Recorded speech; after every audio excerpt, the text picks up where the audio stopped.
Intéressons-nous à ce chiffre à présent. La France compte aujourd'hui 18 millions de célibataires. À la veille de la Saint-Valentin, c'est peut-être l'occasion de rencontrer l'âme sœur. On peut compter sur le hasard, sur les sites de rencontres, mais aussi sur les agences matrimoniales. Elles n'ont pas du tout disparu, bien au contraire. C'est le grand format de ce 20h avec mots d'amour et bouquets de fleurs. Madjene Sangaré, Médéric Perker et Bruno Bois-Robert. Enlacés, amoureux, ils goûtent de nouveau au bonheur d'être en couple. Anne n'y croyait plus vraiment. Il y a un mois, Julien est entré dans sa vie après 3 ans de célibat. Je me disais que si je devais terminer seule, je suis un peu fataliste, je terminerais seule. Voilà. C'est agréable de trouver quelqu'un qui partage les mêmes valeurs, hein, et surtout qui s'inscrit dans une démarche plutôt constructive. Leur regard ne trompe pas. L'un comme l'autre sont soulagés. Passé 40 ans, trouver quelqu'un est beaucoup plus difficile. Ils se disent déçus d'Internet. On s'accordait bien, ouais. On s'accordait pas trop mal. Ouais. Dans les bars, les choses comme ça, enfin passer un âge, c'est assez compliqué, on va dire.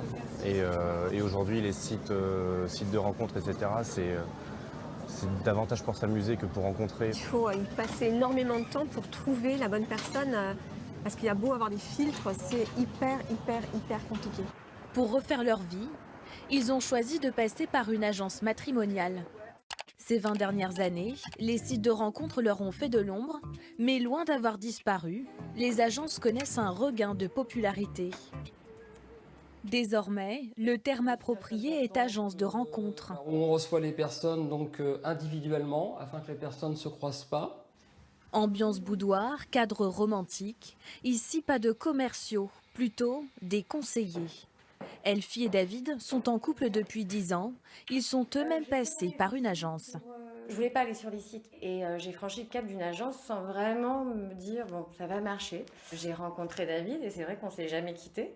Donc ça marche. Depuis, pour ces cupidons des temps modernes, l'affaire fonctionne. Quand je t'ai appelé la première fois où je t'ai dit je crois que j'ai le bon là. Ouais, moi j'étais un peu sceptique. Les adhérents sont prêts à mettre le prix pour leur service, comme Corinne, désormais en couple.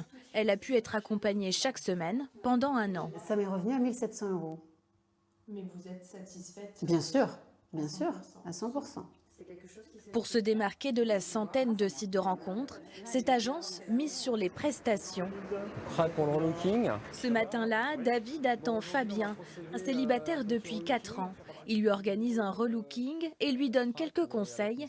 Tiens, regarde ce que t'en penses. Tu vois? Les vêtements seront assez frais. En revanche, il bénéficie de conseils. Dans la rencontre, on est dans la séduction. Donc il faut se donner un maximum de chance. On est dans un monde d'images.